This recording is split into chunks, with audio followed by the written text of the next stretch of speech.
Glória a Deus, aleluia, bendito seja o nome do Senhor Jesus, que vive e reina para todos sempre. Trazei-me, pois, um tangedor, e enquanto o tangedor tocava, veio a mão do Senhor sobre o profeta Eliseu, por favor, querido. Glória a Deus. Está escrito em 2 Reis, capítulo 3, versículo 15. Glória a Deus. Queridos, nós estamos nessas manhãs desse primeiro mês, nós estamos estudando acerca da perseverança e seus efeitos. Irmãos, não há como sermos vitoriosos se nós não perseverarmos. Na verdade, em todas as áreas de nossas vidas, não é só na área espiritual que é a principal, porque o Filho de Deus, ele é guiado pelo Espírito de Deus. Para sermos guiados pelo Espírito de Deus, nós temos que ouvir a voz do Senhor e obedecer, sermos obedientes à voz do Senhor.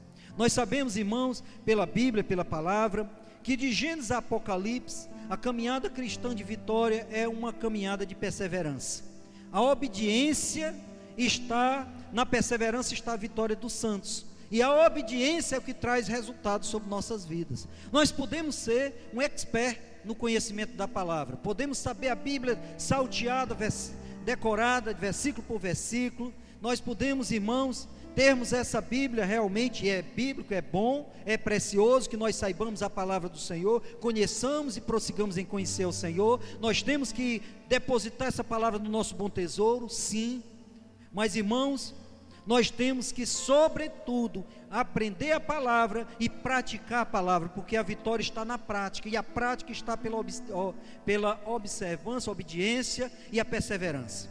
Ninguém obedece sem ser perseverante, porque há um tempo em que a missão é dada, e há um tempo para que coloquemos essa palavra em prática, ou seja, nós reconheçamos a missão recebida, compreendamos e nos esforçamos, devemos nos esforçar para colocar essa missão em prática, para praticar. Então não tem como um crente ser perseverante, ser vitorioso, se não for perseverante em tudo na vida.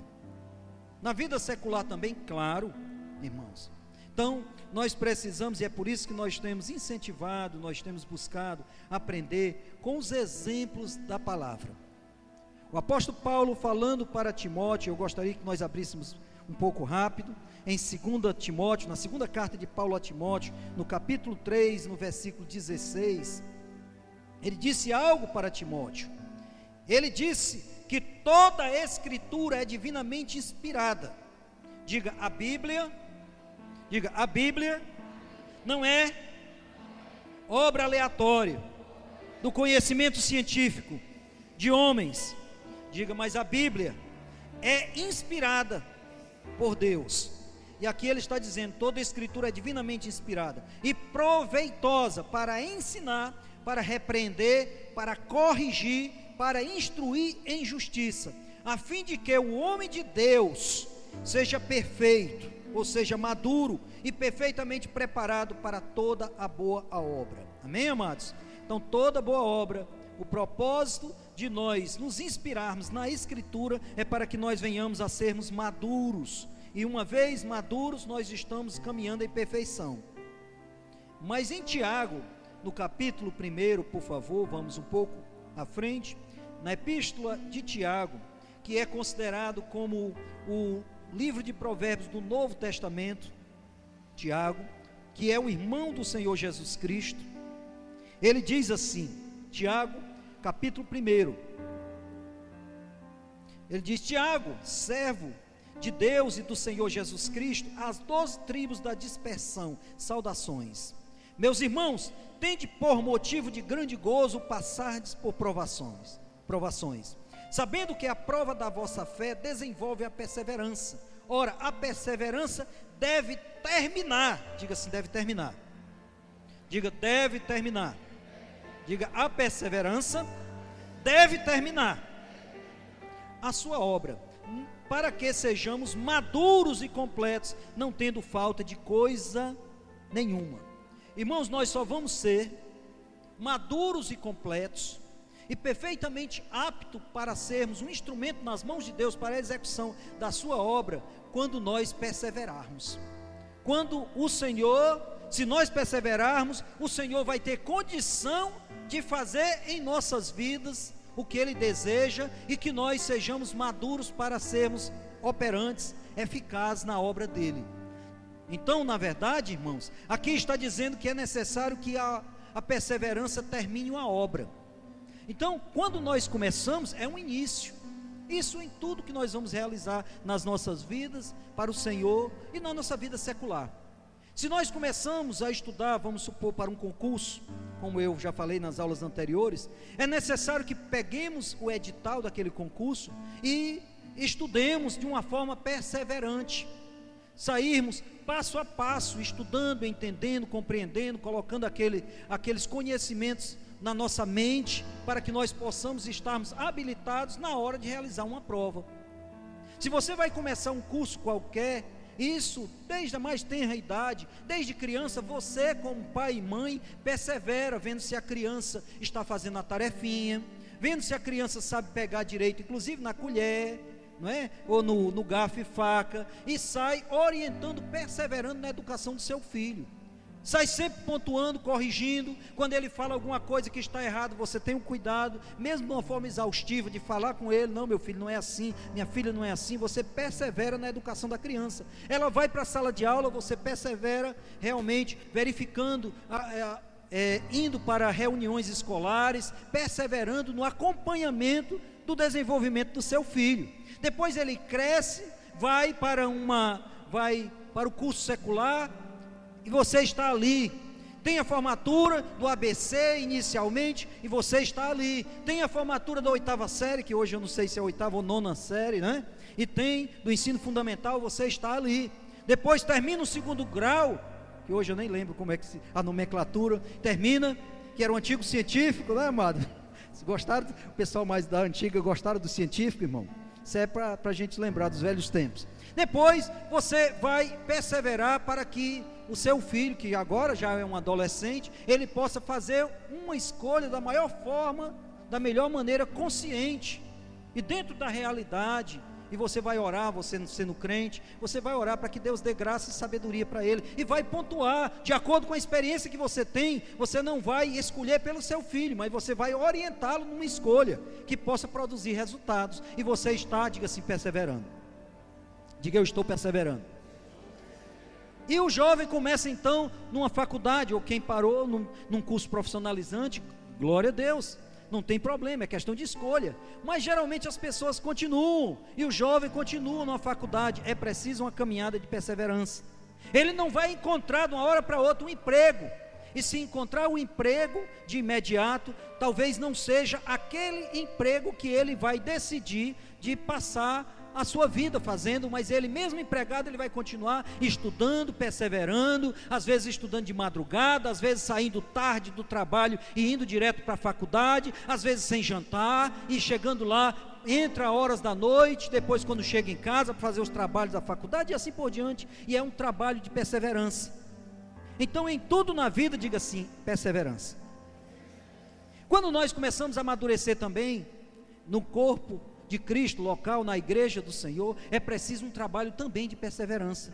O que nós recebemos de incumbência do Senhor, através dos seus prepostos, dos seus procuradores, que são justamente os pastores, os homens de Deus, que Deus coloca na liderança, homens e mulheres de Deus, ou nos departamentos, que são na verdade uma delegação da autoridade pastoral, é uma extensão, que faz parte do corpo de Cristo, mas é uma extensão da igreja em qualquer segmento. É preciso também um trabalho de compromisso e perseverança.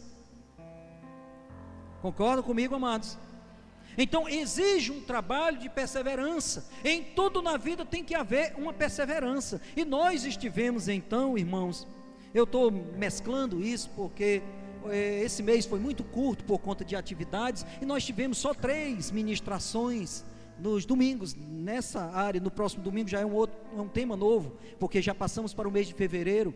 Mas o que eu gostaria que nós guardássemos no coração é justamente isso: sem perseverança não há vitória, não há resultados positivos. Eu, estudando alguns anos atrás, há mais de 20 anos, ouvia ministrações que dizia que a perseverança é a vitamina do sucesso. Já ouviram essa frase? Não é minha.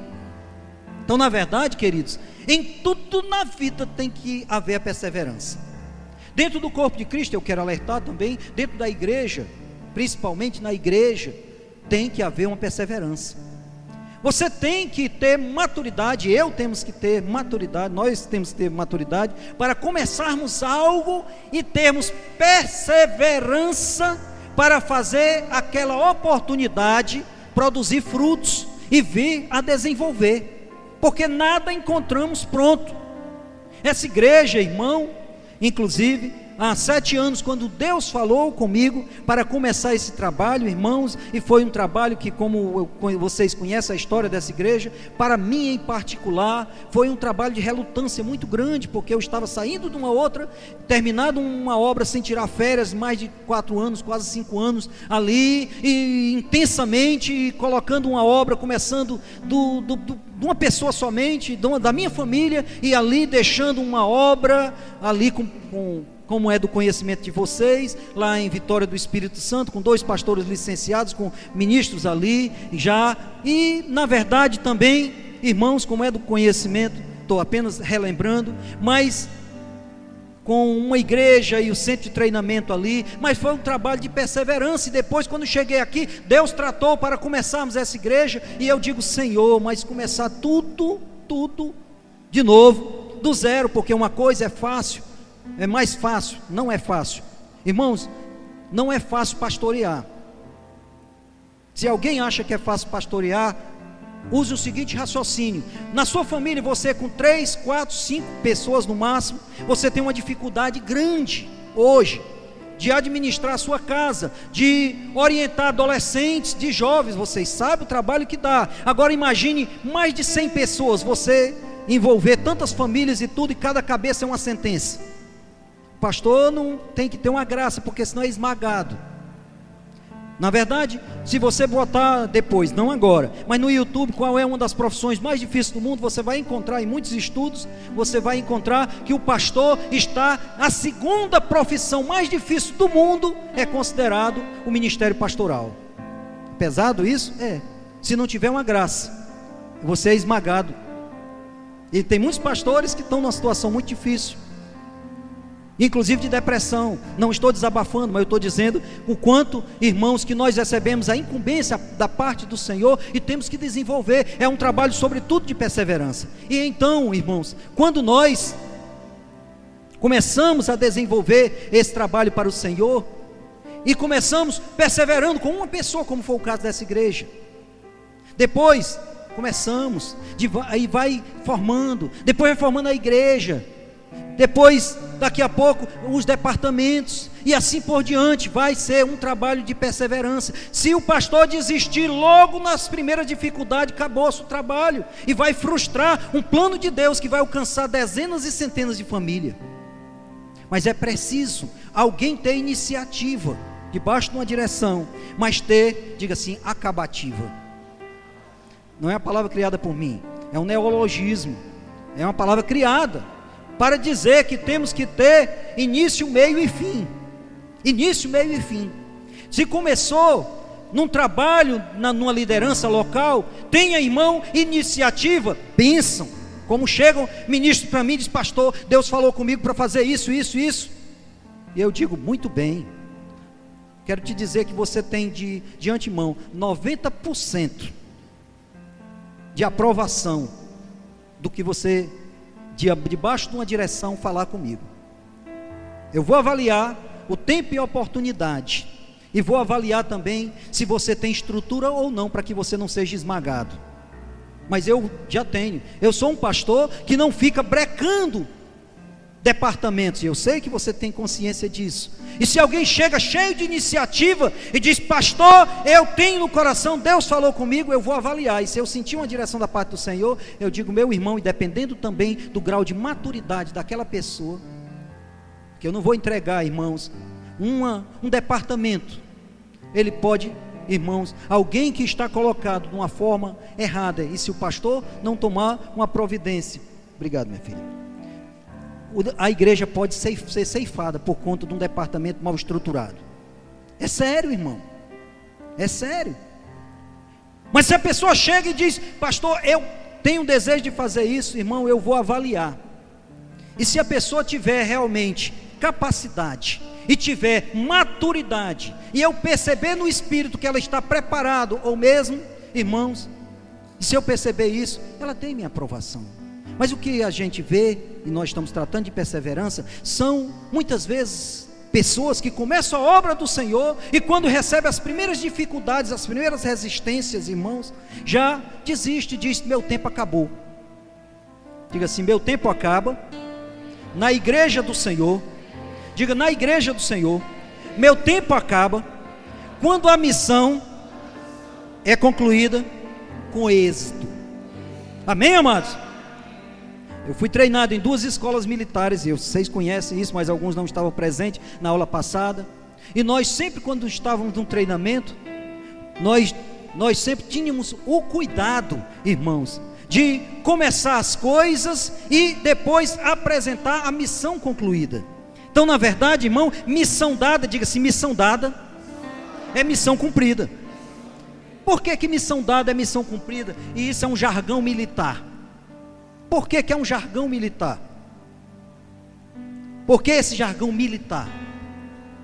Porque quando o comandante dá uma missão para um subalterno, ele confia que aquele subalterno, ele tem capacidade para desenvolver aquela missão e concluir com êxito. Então, missão dada é missão cumprida nesse aspecto, dessa maneira. Amém.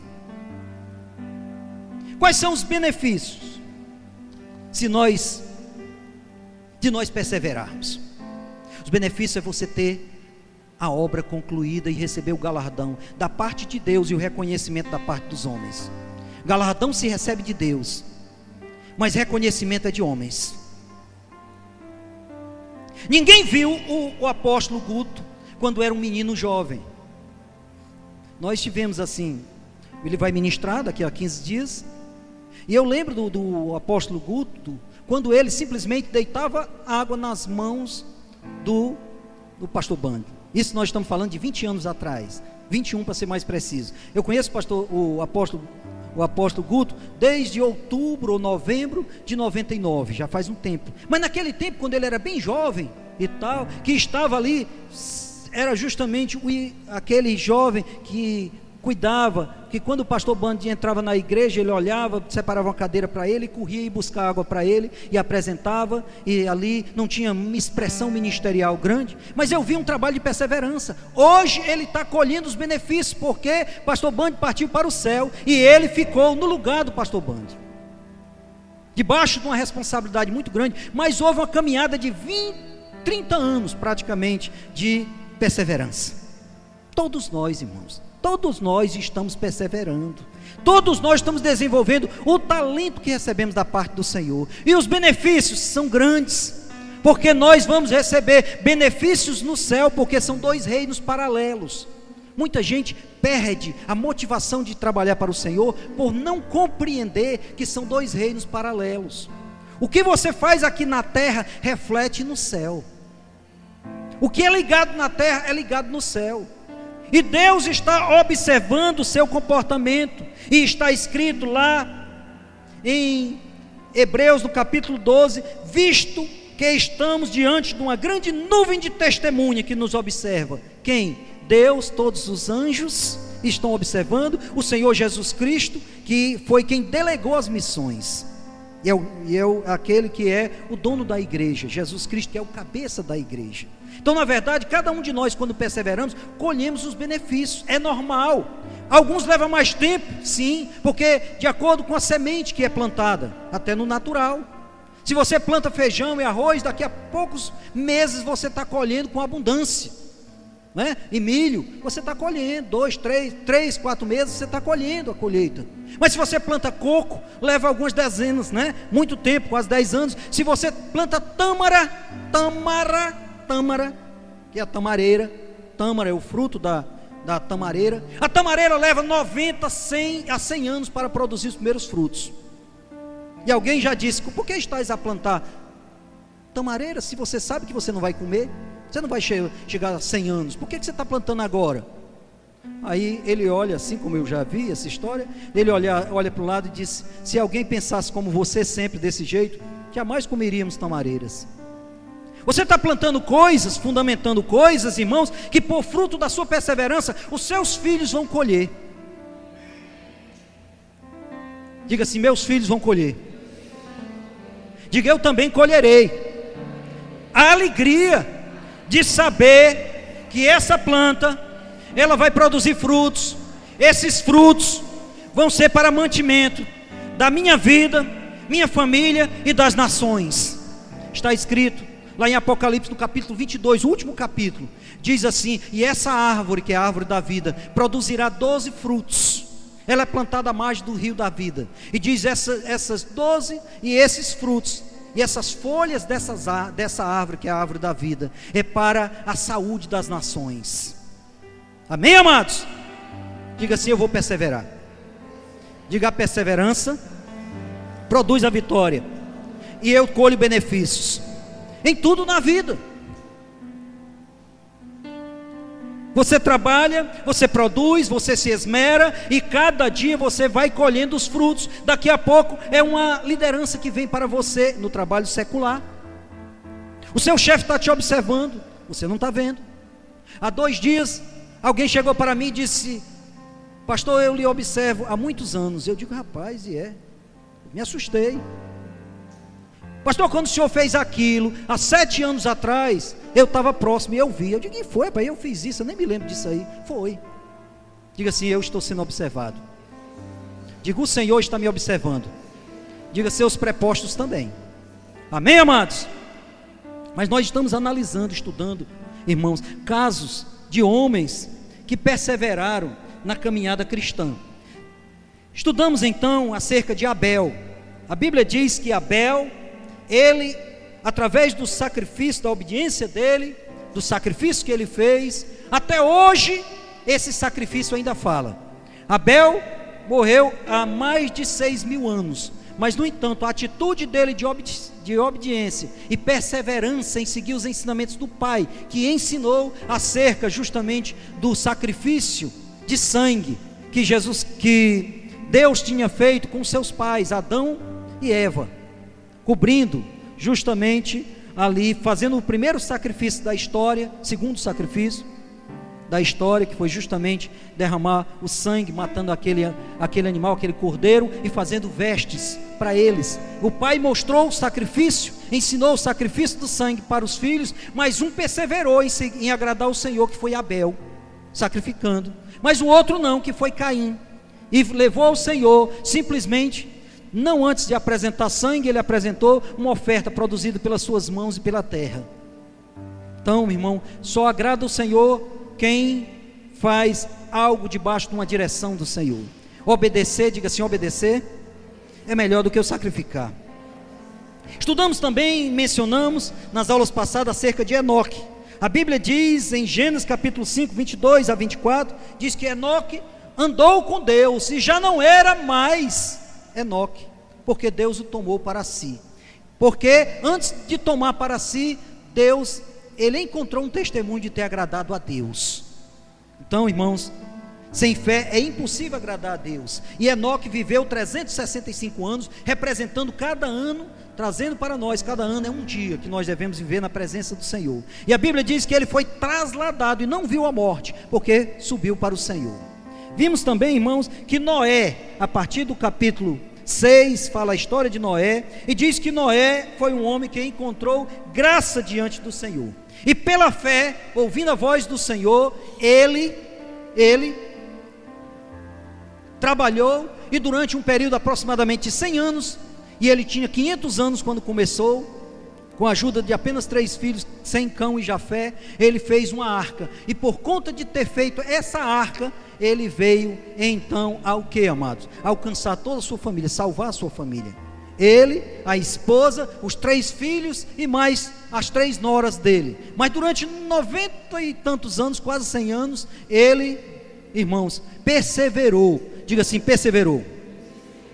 E encontrou as promessas. E teve benefício. Observe que cada um desses que nós estamos falando, eles recolheram os benefícios da sua perseverança.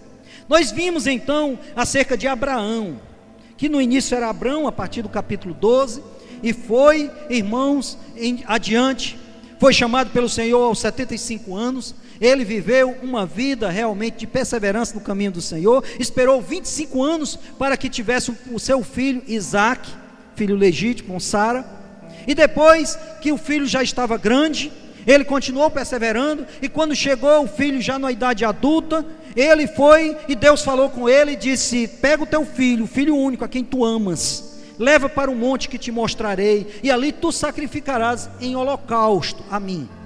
Ele não titubeou, e teve um período grande, porque andou 3 dias, irmãos, andando com seu filho, com a lenha na costa, significando que já era um rapazinho, e levou essa criança totalmente, criança não, esse rapaz, perdoe-me, criança não, rapaz. Eu penso, para mim, apesar que a palavra não trata de forma bem clara, mas eu penso que ele tinha aproximadamente a idade de Cristo, quase, quando foi levado a sacrifício. Ele era totalmente consciente do que o esperava, e ele chegou em determinado momento, que ele disse: pai, o fogo e a lenha eu estou vendo que trouxemos, mas o cordeiro para o holocausto, onde está?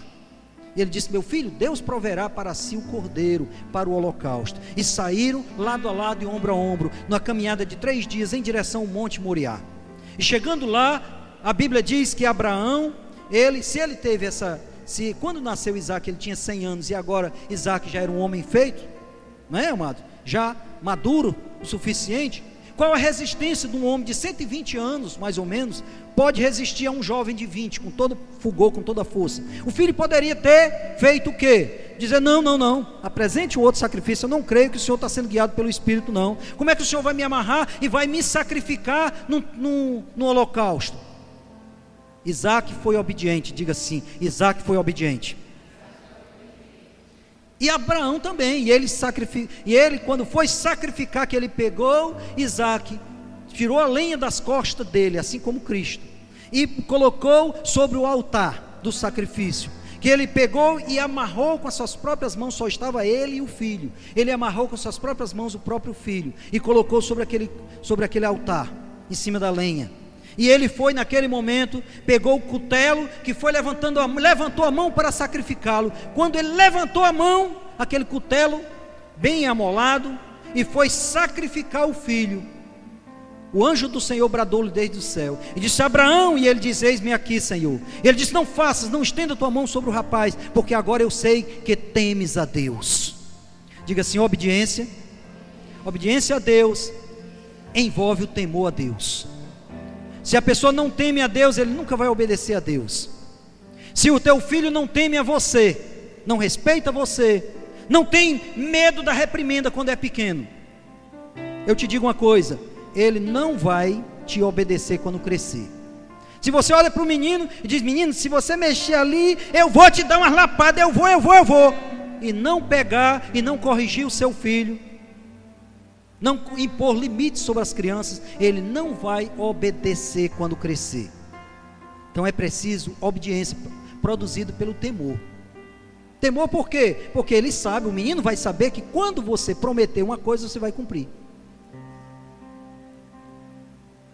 Quando você começar a se converter, e no primeiro momento começar a dar importância à palavra, a ponto de, mesmo que eu não compreenda a palavra, mas eu vou praticar, isso aí é o temor do Senhor. O temor do Senhor reside no cumprimento das palavras do Senhor. Quem não teme não cumpre.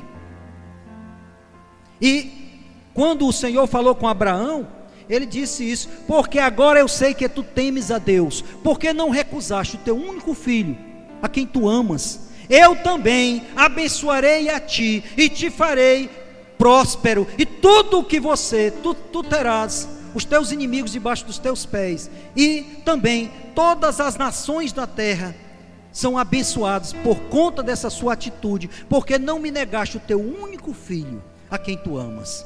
Amém, amados?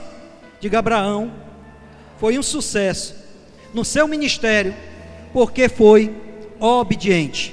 Diga: ele colheu benefícios. Eu também vou colher, e estou colhendo benefícios.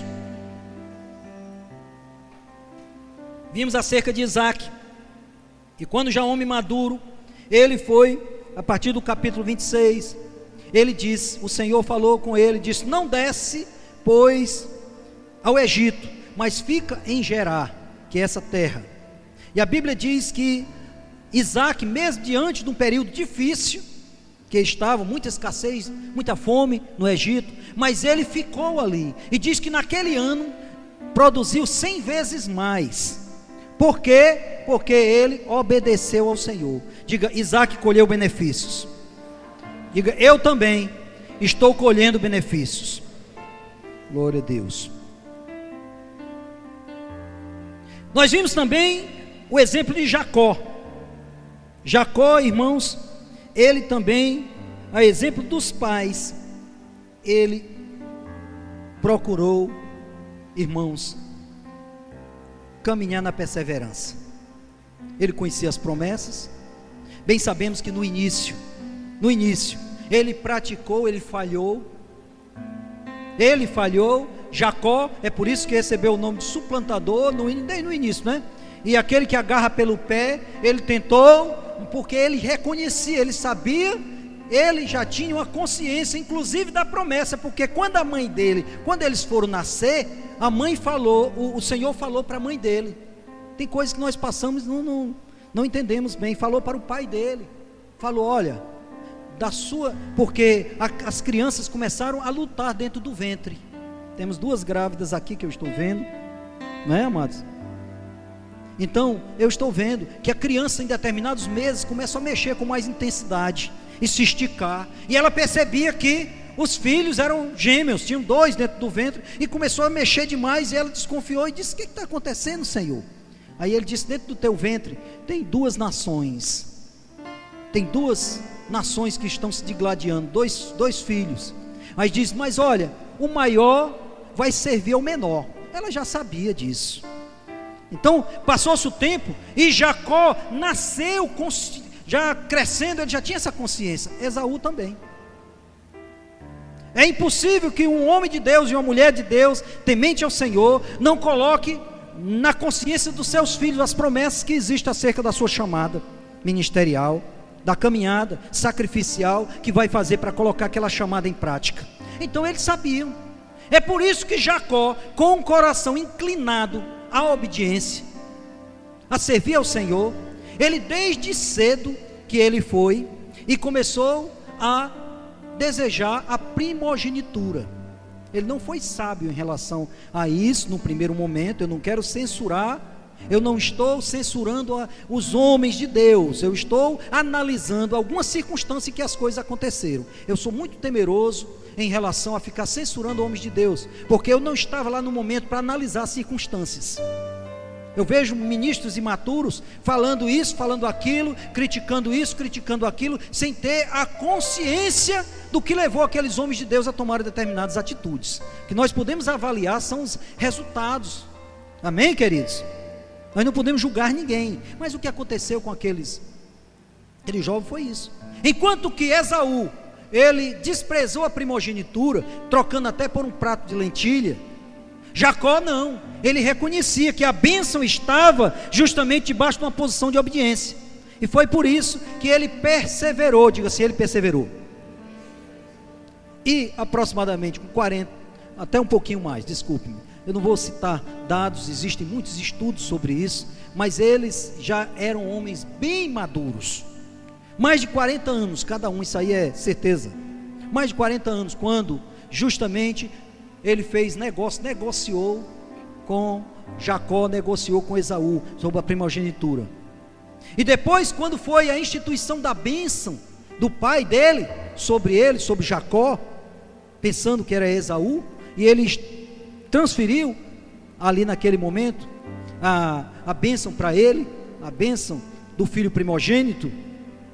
Depois disso, irmãos, começaram as perseguições. Ele foi trabalhar com Labão, ele perseverou e passou um longo período e começou a crescer, começou a enriquecer e foi um sucesso. Diga-se: Isaac foi um sucesso.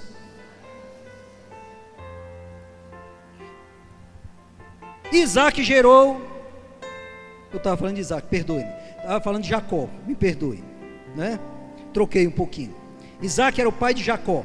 E Jacó, irmãos, como nós vimos, continuou. José. Hoje nós vamos falar um pouquinho acerca de José. José, filho de Jacó, o 11º filho de Jacó. Ele foi... Deus deu um sonho para ele. Na verdade, 2 sonhos. E eu gostaria que você abrisse, por favor, a palavra, para nós vermos quais foram os sonhos.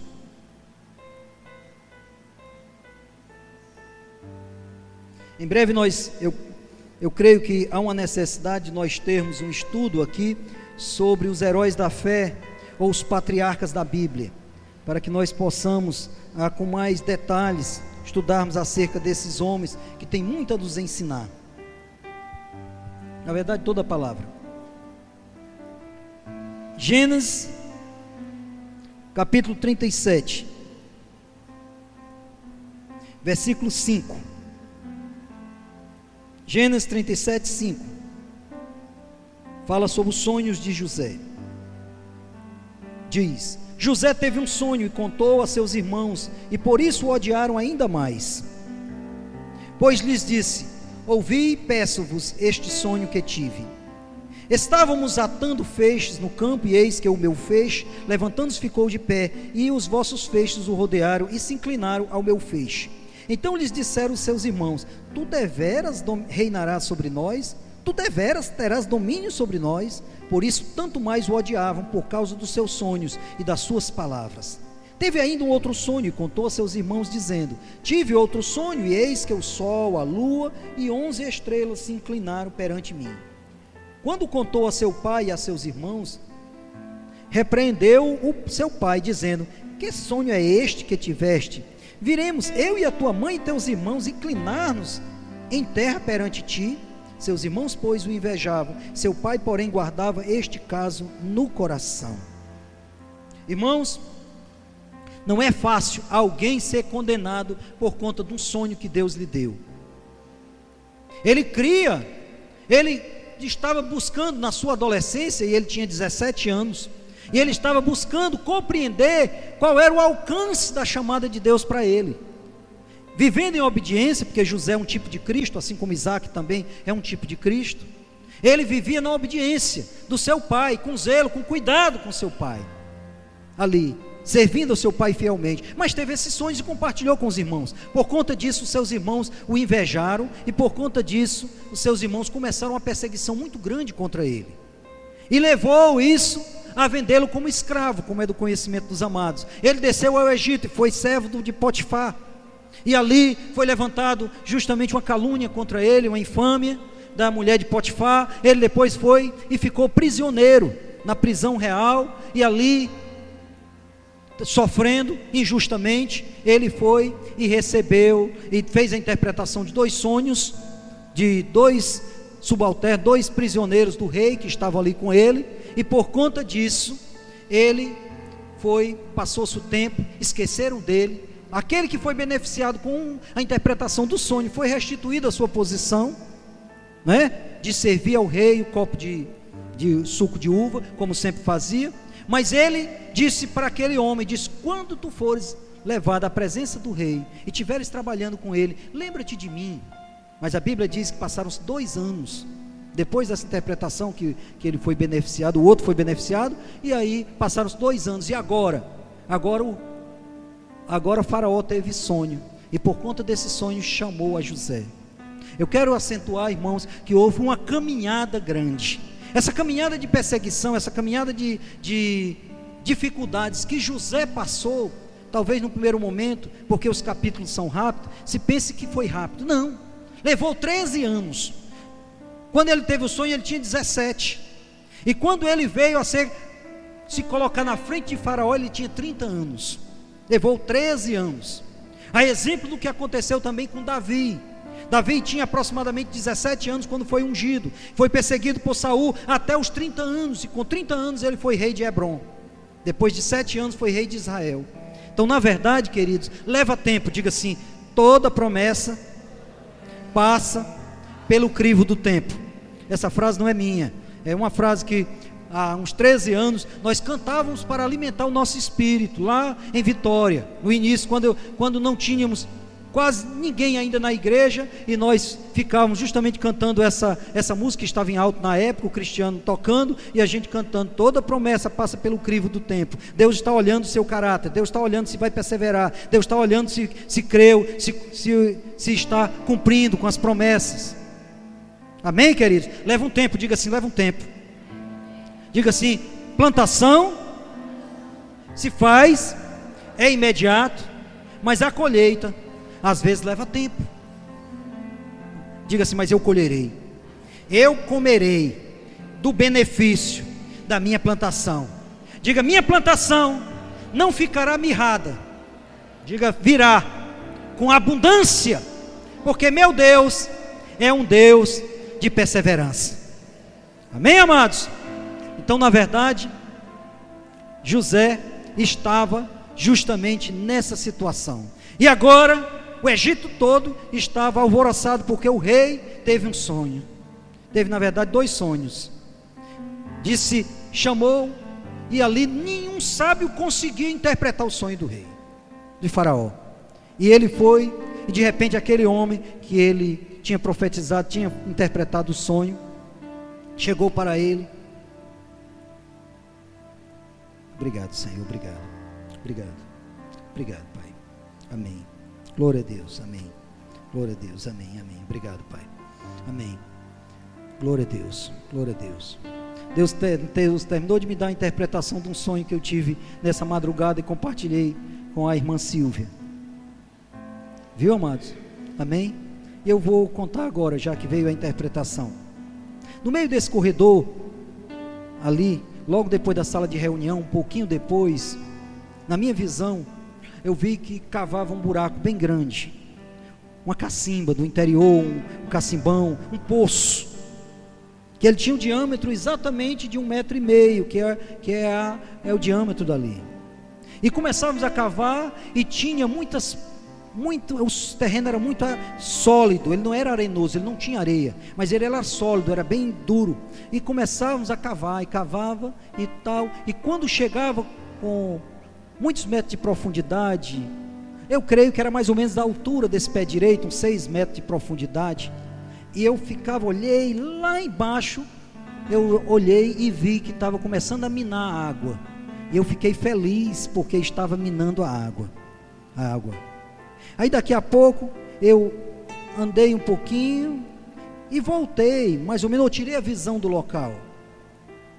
Tinha alguém, que era uma mulher, saindo de uma dessas salas. Eu não conseguia identificar exatamente quem era no sonho, mas quando eu voltei o olhar de novo, aquele poço que estava muito profundo e não tinha, e a água estava lá embaixo, agora já era o contrário. Ela já estava talvez uns 50 centímetros da borda do piso, e era uma água tão cristalina, tão linda, tão transparente, que era como se fosse água mineral, lindo, como você olha no oásis, um poço.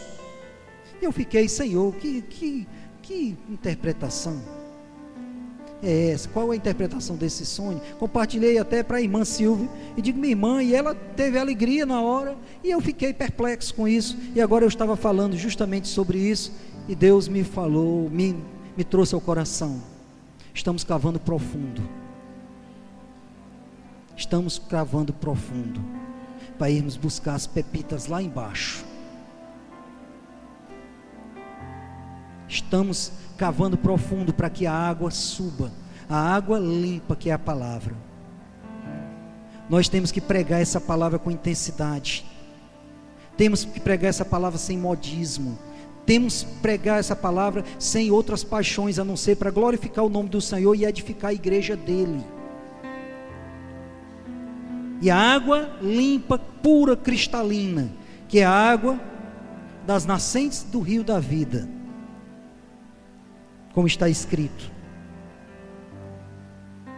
ela é o que? Limpa como cristal. Glória a Deus. Curva sua cabeça, Pai, em nome de Jesus, nós te louvamos, Senhor, que o teu nome seja glorificado, não a nós, mas ao teu nome dai glória, por causa do teu amor e da tua fidelidade. Bendito seja o teu nome, bendito seja o amor que tu tens por essa igreja, pelas nossas vidas. Nós te louvamos, Pai, pela tua graça, pelo teu amor incomparável, pela tua paz e pela segurança das tuas mãos. Te louvamos por isso no nome do Senhor Jesus. Glória a Deus, aleluia. Amém, amados?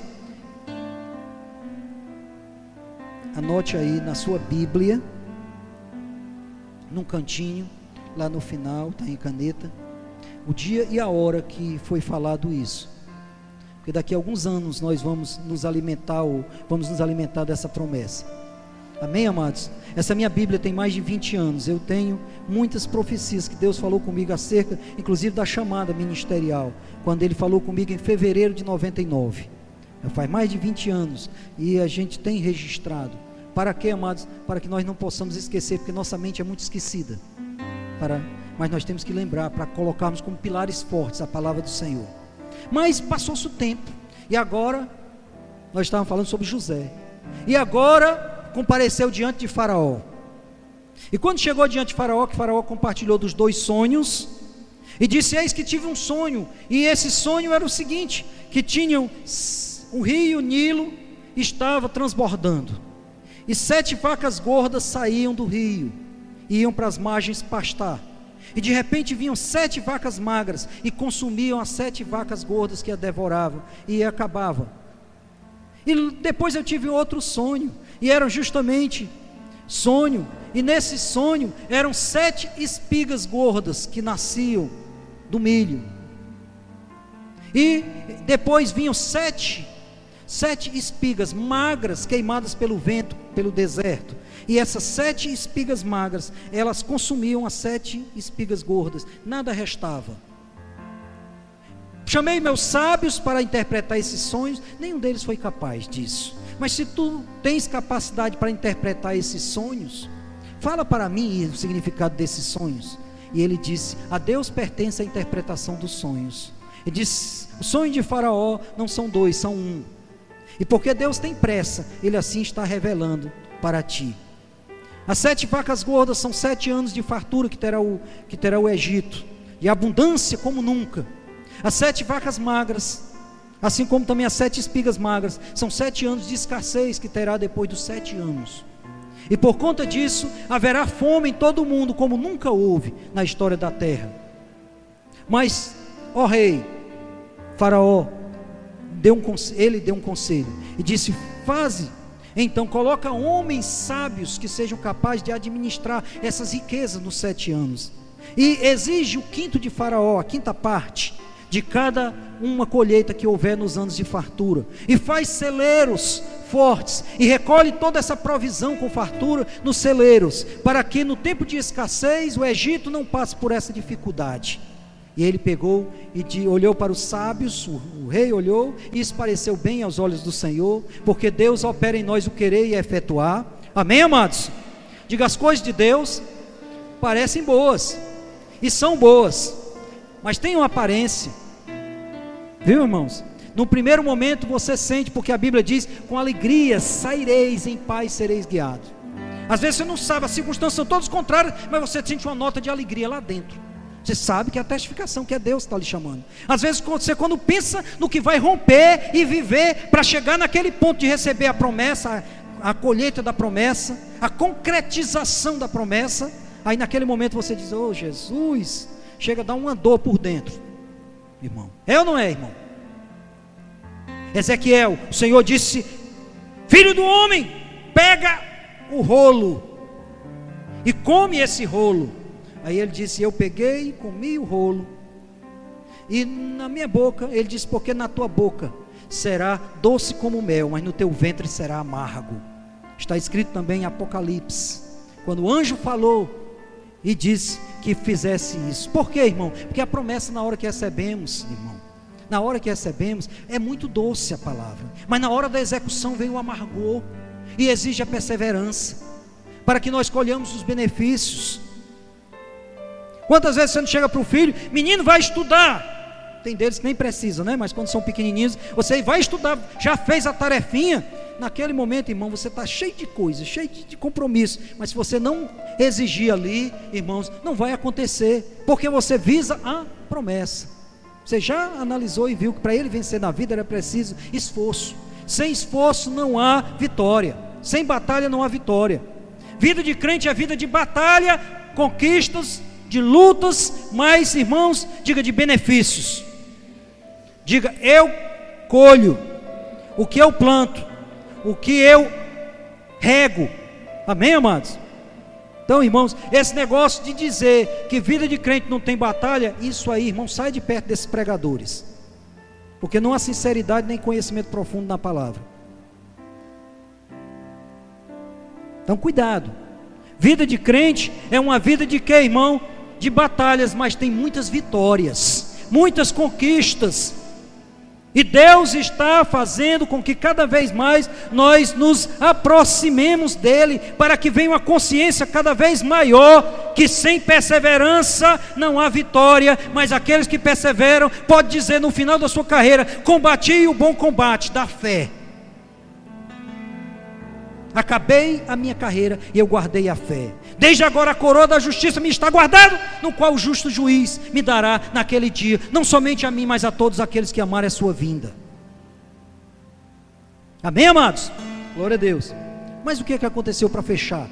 Então naquele momento o faraó olhou para José e disse, olhou para os sábios também e disse, quem é que nós poderíamos colocar nesse importante negócio? Quem tem sobre si o Espírito dos deuses santos?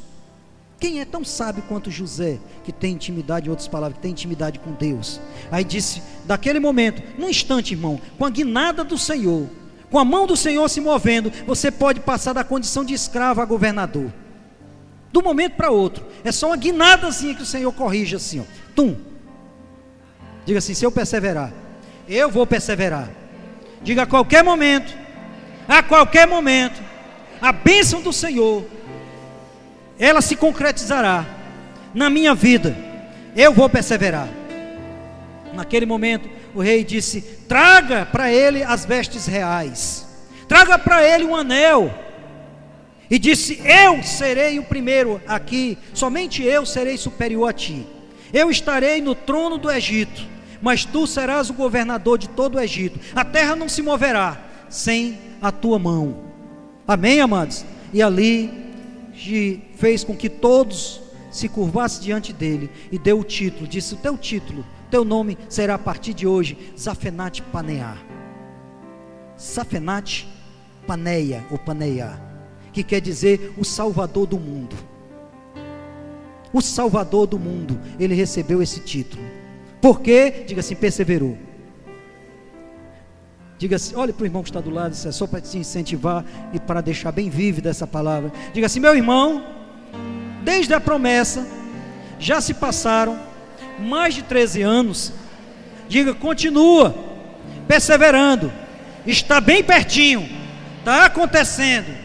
Diga, Deus tem estado contigo, te fortalecido durante esse período, e tu estás firme, guardado na fé e caminhando firme com Ele, tocando na bênção, em nome de Jesus. Amém, amados? Então, glória a Deus. Aleluia. Perseverança. Na perseverança está a vitória dos santos. Glória a Deus. José, diga José. José, devo me espelhar no seu exemplo. Amém, amados? Em tudo na vida, querido. Em tudo na vida. Tem colheitas que são rápidas, tem outras que demoram mais um pouco, e aí? Mas chegam.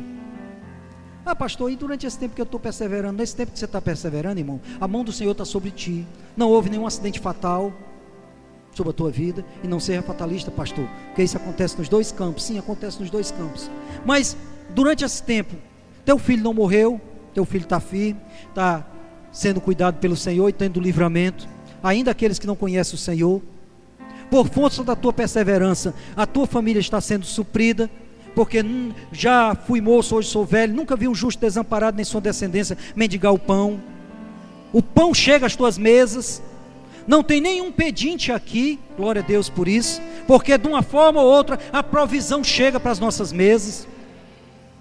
Mas nós estamos perseverando com Deus, andando com o Senhor, recebendo a provisão, recebendo portas abertas, a mão do Senhor se movendo, com dificuldade às vezes sim, faz parte do fortalecimento do caráter. Sem luta, irmão, se conhece os heróis no campo de batalha, só se conhece os heróis no campo de batalhas. É muito fácil, quando as coisas estão todas floridas, ele levantar as mãos, glorificar o Senhor e dizer que Deus é bom, Deus é fiel, isso que nós sabemos que Ele é. Mas quando chegam as provações, as dificuldades, as lutas, que precisa que nós venhamos a nos esforçar, é o momento em que nós temos que romper as dificuldades e ficarmos firmes na palavra, firmes nas promessas do Senhor. Amém, amado? Tem um hino antigo que diz: firme nas promessas do Senhor Jesus, cantarei louvores, não é, amado? Isso é esse hino. Um dia desse eu estava assistindo um filme que retratava o ano de 1912, e ele já cantava com muito fervor nas igrejas dos Estados Unidos, antigo. Mas, irmão, nós temos que andar nas promessas do Senhor e firme para colhermos os benefícios. Diga assim: benefícios sobre a minha vida. Glória a Deus.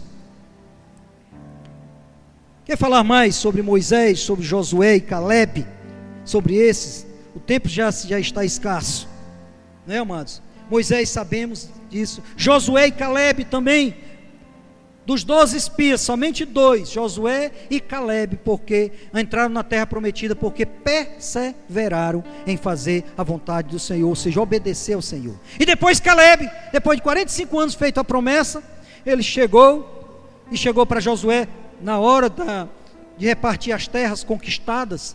Ele disse para ele, olha, eu estava contigo no deserto, quando Deus falou acerca de mim e de ti, falando com Josué, e disse: já faz 45 anos, hoje estou na idade de 85 anos, até hoje a minha força não se esvaiu, estou tão forte como estava há 45 anos atrás. Ele quis dizer: meu espírito ainda continua com a mesma pujança, com a mesma força. Reconheço as limitações do meu corpo, mas a minha força, irmão, porque o corpo, ele apenas acompanha o que diz a sua mente e o seu espírito. É por isso que quando nós estávamos no exército, nós estávamos sempre naquela corridinha, que não era corridinha, não é, irmão? Às vezes ginástica com armas, às vezes coisas pesadas, e quando já estavam quase morrendo, que o comandante dizia assim: você apenas gastou 70% ou 30% do seu potencial. E começávamos a cantar: quando o corpo não aguenta, a moral é que sustenta. Por quê, irmão? Porque nós temos, irmãos, que sabemos o seguinte: o nosso espírito é a nossa casa de força. Se nós mantivermos o espírito forte, o nosso corpo é levantado. Em Eclesiastes diz isso. Diz que o homem, a força do homem, a saúde do homem é conquistada pelo espírito.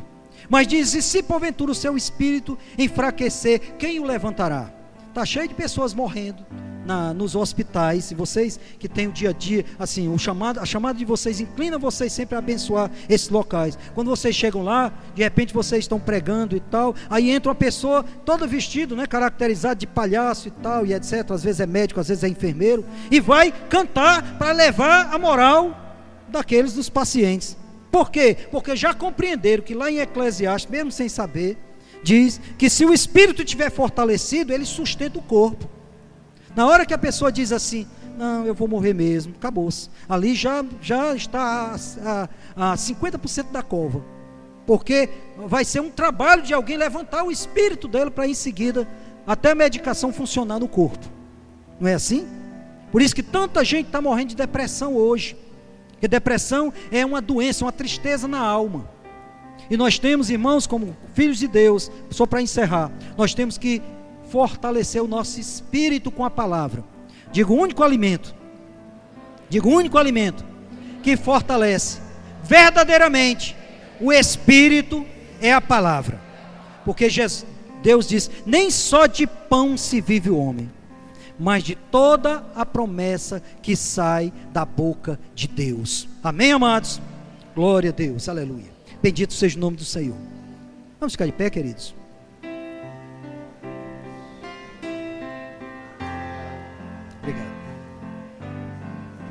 Glória a Deus.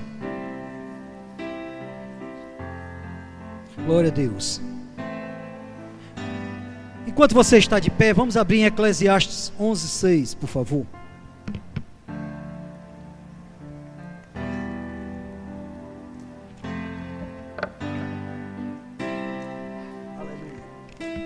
Eclesiastes foi escrito em sua maior parte por Salomão, o homem mais sábio. Eclesiastes 11:6.